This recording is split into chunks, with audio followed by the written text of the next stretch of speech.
How's it going, everyone? It's a beautiful day out here. Perfect time to start gardening. No, I'm just kidding, but as you can see, we are in the middle of a huge snowstorm. This is the most snow I can remember in recent years. As you can see, it's about knee-high right now, and it doesn't look like it's letting up anytime soon. But while it is very, very wintry out here, it's starting to look like spring inside, and I'll show you what I mean in a second.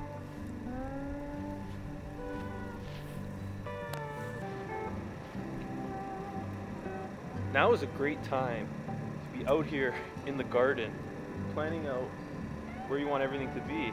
Probably gonna do some tomatoes over here, maybe some summer squash in the middle, some onions and garlic, some leafy greens.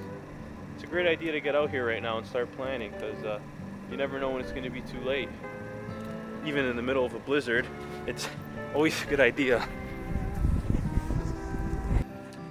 Alrighty, so we made it back inside now, thankfully, and as you can see, this is what I meant by starting to look like spring. We got a few different varieties of onions here already started. These are the ones that I started about mid-January, and these ones I actually started about a week ago, and as you can see, they're just starting to germinate now and pop up. So this is the time of year you really want to get those onions going, because they do take some time. You want to make sure you have nice strong starts to put in the ground in the spring. So, you know, these have been growing pretty slowly, but I'm happy with how they're looking. I'm going to have to thin these out at some point.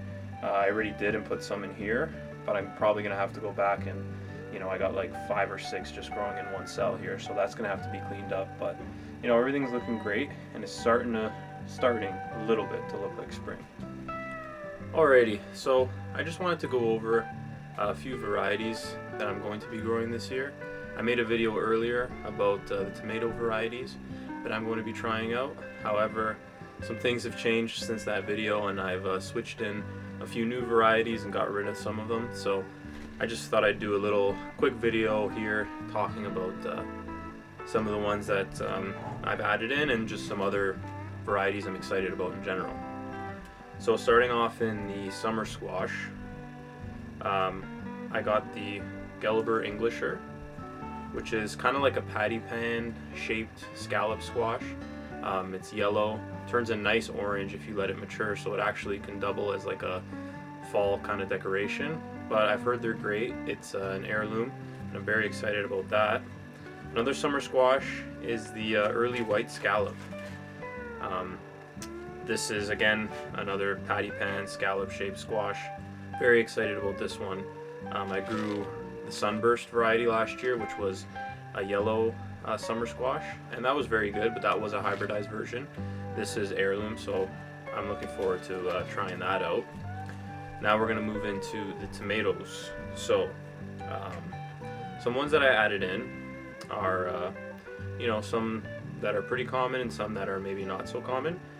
But one of them is the Sicilian saucer, which is just a massive tomato. I grew it one year, a few years ago, and I think my biggest fruit I got off of it was like almost 3 pounds. It was like 2 3/4. It was a really big tomato, and you know, I'm hoping to just get some nice large tomatoes this year off of that plant. It was actually very good too. Sometimes when you get these bigger tomatoes, they don't really hold up in the flavor department, but the Sicilian saucer is definitely one that does. Just a classic cherry tomato here. I got the Gray's Sweet Cherry. Never tried this, heard good things. Wanted kind of a Super Sweet 100 heirloom version, I guess you could say, and this is kind of what I found, just in terms of a high yield and a really sweet flavor, so excited about that.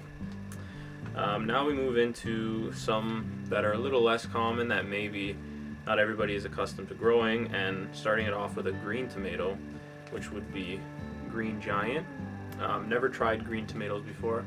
I've heard that they are incredibly sweet and almost citrus tasting, so I'm very excited about the Green Giant. Down that same road we have one that's kind of in between a green and a dark tomato, and that is the Ananas Noir. This one is a bit more popular, and I've heard great things. It's a beautiful tomato, and some people love the taste, some people don't. We'll have to see how this one goes. And now we're going to move on to something that I've never grown before, and that is corn, specifically popcorn. I'm excited about this variety. Again, an heirloom. You're kind of seeing the theme here. This is called Tom Thumb. This is a dwarf variety, so it's only going to get to about 3 feet tall. It produces a lot of cobs. They're not very big, maybe about 3 inches, and it's said to be a great popping corn. So very excited to try that and to see how it tastes. But stay tuned. Hopefully the snow clears up soon. I'm gonna go outside now and do some work on the old driveway. But yeah, stay tuned in the future. We're gonna be, starting a whole bunch of seeds soon. I'll keep you updated on how the stuff that we have started already is going, and some excited stuff in the future. Looking forward to the 2025 garden season.